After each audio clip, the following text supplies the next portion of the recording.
So looking at the front of the box, we can see that we have a giant EVGA logo, followed by a GeForce GTX 660 logo, and also some specs at the top saying that it has 2 GB of GDDR5 memory, which is going to overall enhance the performance of the GPU, and it's just going to make it a lot better and smoother compared to a graphics card that has 1. Looking at the side of the box, we can see that it lists the graphics card requirements, and the graphics card requirements that it needs are a 450 watt power supply.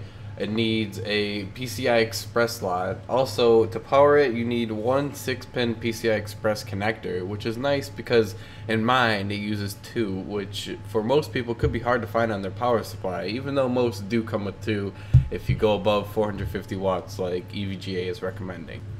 So now that we have the box all covered, let's actually take a look inside, and it is covered with plastic wrap, so let's just take that plastic wrap right off.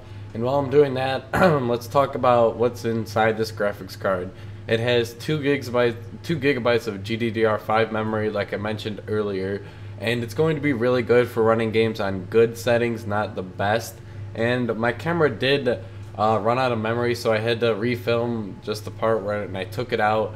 And then, so here's it in the anti-static bag, and as we pull it off the sticker, we can see that we will release the graphics card. And let's pull it out right now, and we can see that it's a lot smaller than most graphics cards that I've seen, and it does look very nice. It's covered in plastic, so let's try and take this off. And I kind of botched that right there, but it should be alright. And it seems that it looks very nice. It's got this I don't really know what to call it, maybe carbon fiber kind of ish look, and it's got a fan on the right side, and it looks very clean to me.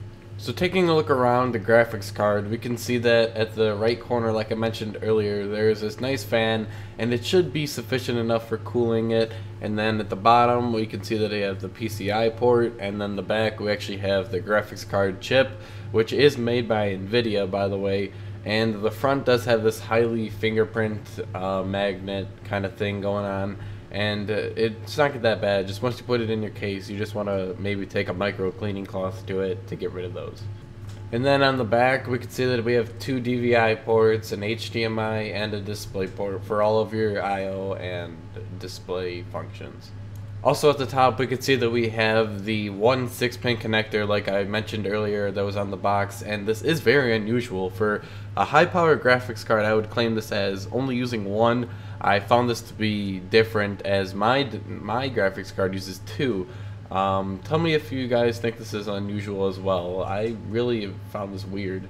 Now for some benchmarks, I chose to do 3 different benchmarks, and the GTX 660 did fall at the bottom of the charts in most of them, but I found it to be that in normal gameplay it did perform well, and the performance, it performed well in the first one, and then the second one it definitely fared not too well, as it was at the bottom of the charts. And in the last one, I compared it to the Radeon HD 7870 graphics card, and it did fall below that one, even though they're sort of the same price. Not really though, because there's a bit of a price difference. But as you can see here, the GTX 660 is definitely not a performance card, as it would be compared to something like the Radeon 7870 graphics card, or something higher up like its older brother, the GeForce GTX 670. But overall, I found that this graphics card met all of my requirements, and I will probably be keeping this for a couple of years, as I will be running SLI with my current graphics card, which will boost the performance, and I might do some benchmarks on that coming up.